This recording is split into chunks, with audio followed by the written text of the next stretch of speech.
Lebanon की राजधानी Beirut के दक्षिण पश्चिमी इलाकों में तनाव फिर एक बार ऐसे बिंदु पर पहुंच गया जहां हालात ने पूरी क्षेत्रीय राजनीति को झकझोर दिया, क्योंकि इजरायल की ओर से किए गए एक सटीक हमले में हिजबुल्लाह के शीर्ष सैन्य अधिकारी हैथम अली अल-तब्तबाई के साथ 5 लोगों की मौत हुई। और इस घटना ने केवल एक सैन्य कमांडर की हत्या नहीं बल्कि उस पूरे भू राजनीतिक समीकरण को छू दिया जो पिछले 1 साल से युद्ध विराम की नाजुक दीवार पर टिका था। इजरायली सेना ने दावा किया कि ये कार्रवाई विशेष खुफिया सूचनाओं के बाद की गई, जबकि हिजबुल्लाह ने इसे एक गंभीर सीमा लंघन कहा, जिससे माहौल में गुस्सा, चिंता और अविश्वास और गहरा हुआ।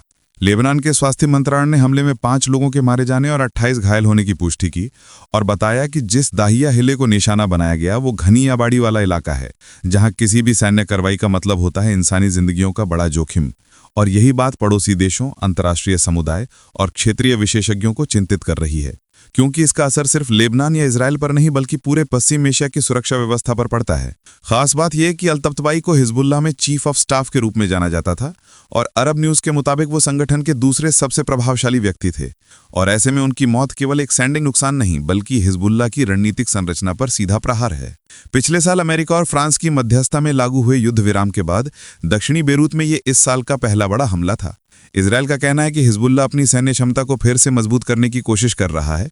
हथियारों की अवैध आवाजाही तेज हो रही है और पारंपरिक रॉकेट और मिसाइलों के विकल्प के तौर पर विस्फोटक ड्रोन का उत्पादन भी बढ़ रहा है, जो आने वाले महीनों में तनाव को और खतरनाक बना सकता है। इसी बीच गाजा में भी हालात शांत नहीं है, क्योंकि युद्ध विराम के माहौल में भी इजरायली सेना ने सैन्य कार्रवाई करते हुए हमास के एक लोकल कमांडर अलाल हदीदी को मार गिराने का दावा किया है। सेना के मुताबिक वो हमास के सप्लाई मुख्यालय का प्रभारी था और शनिवार को गाजा भर में हुई कई हवाई कार्रवाइयों में से एक में मारा गया। हालांकि इस बारे में हमास ने अभी तक कोई आधिकारिक बयान जारी नहीं किया।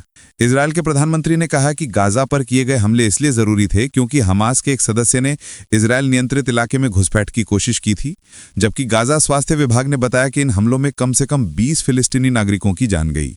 और इन घटनाओं के बीच इजरायल और हमास दोनों एक दूसरे पर युद्ध विराम का उल्लंघन करने का आरोप लगा रहे हैं, जिससे तनाव फिर उफान पर पहुंच गया है। ठीक इसी समय यमन से एक बड़ी खबर आई, जहां हौती प्रशासन के अधीन चल रहे एक अदालत ने इजरायल, अमेरिका और सऊदी अरब के लिए जासूसी करने के आरोप में 17 लोगों को मौत की सजा सुनाई है। रिपोर्टों के अनुसार इन पर विदेशी खुफिया एजेंसियों के साथ सहयोग कर जानकारी साझा करने, हमले की योजना बनाने और दुश्मन देशों की सहायता करने के आरोप लगे थे।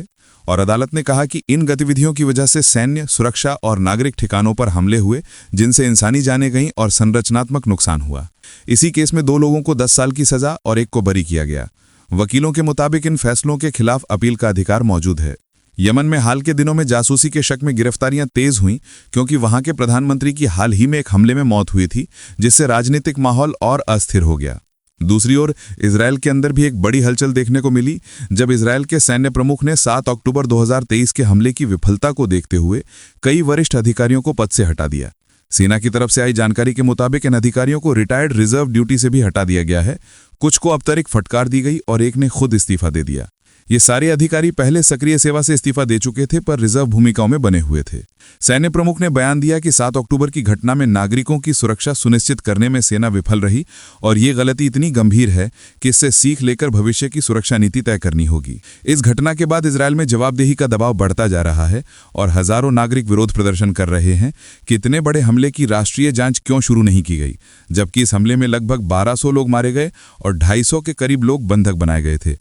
इसी हमले के बाद गाजा पर बड़े पैमाने पर जमीनी और हवाई अभियान शुरू हुआ, जिससे गाजा में भारी तबाही हुई और रिपोर्टों के अनुसार बड़ी संख्या में लोगों की मौत हुई। इसी बीच अंतर्राष्ट्रीय मंच पर रूस यूक्रेन युद्ध को लेकर भी एक नया विवाद खड़ा हो गया, जब अमेरिकी राष्ट्रपति डोनाल्ड ट्रंप ने यूक्रेन के राष्ट्रपति वोलोदिमीर ज़ेलेंस्की को अप्रत्यक्ष रूप से अकृतज्ञ कहा। ट्रंप ने लिखा कि यूक्रेन ने शांति प्रयासों के लिए अमेरिका के प्रति कृतज्ञता नहीं दिखाई और इस युद्ध को ऐसा बताया जिसे शुरू ही नहीं होना चाहिए था और जिसने लाखों लोगों को बिना वजह मौत के मुंह में धकेल दिया। ट्रंप ने रुक रुक कर 28 सूत्रीय शांति योजना भी पेश की है और यूक्रेन को 27 नवंबर तक इसका जवाब देने की समय सीमा दी है। इस प्रस्ताव के अनुसार यूक्रेन को अपने उन इलाकों को भी छोड़ना होगा जो अभी उसके नियंत्रण में हैं। साथ ही युद्ध अपराधों पर आम माफी दी जाएगी। ये योजना यूक्रेन और उसके सहयोगियों को लगभग आत्मसमर्पण जैसी लग रही है। इसी के जवाब में ज़ेलेंस्की ने एक भावनात्मक वीडियो संदेश दिया, जिसमें उन्होंने कहा कि यूक्रेन अपनी पहचान, सम्मान और स्वतंत्रता के सबसे कठिन दौर से गुजर रहा है और ये चुनना मुश्किल है कि देश सम्मान बचाए या एक मित्र देश के समर्थन को। बाद में ज़ेलेंस्की ने सार्वजनिक रूप से अमेरिका, G7, G20 और ट्रंप को पहले मिली सैन्य मदद के लिए धन्यवाद भी कहा और बताया कि यह समर्थन यूक्रेन की सुरक्षा के लिए जीवन रक्षक साबित हुआ। इसी बीच अमेरिकी विदेश मंत्री ने जिनेवा में रूस और अमेरिका की योजनाओं पर हुई बैठक को अब तक की सबसे सार्थक बैठक बताया।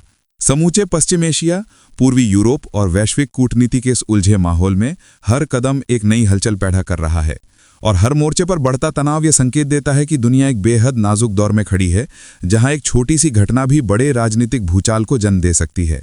लेबनान से गाजा तक, यमन से इजरायल और यूक्रेन की सीमा तक, हर जगह जो कुछ हो रहा है वो केवल स्थानीय राजनीति नहीं बल्कि वैश्विक समीकरणों को बदलने की क्षमता रखता है।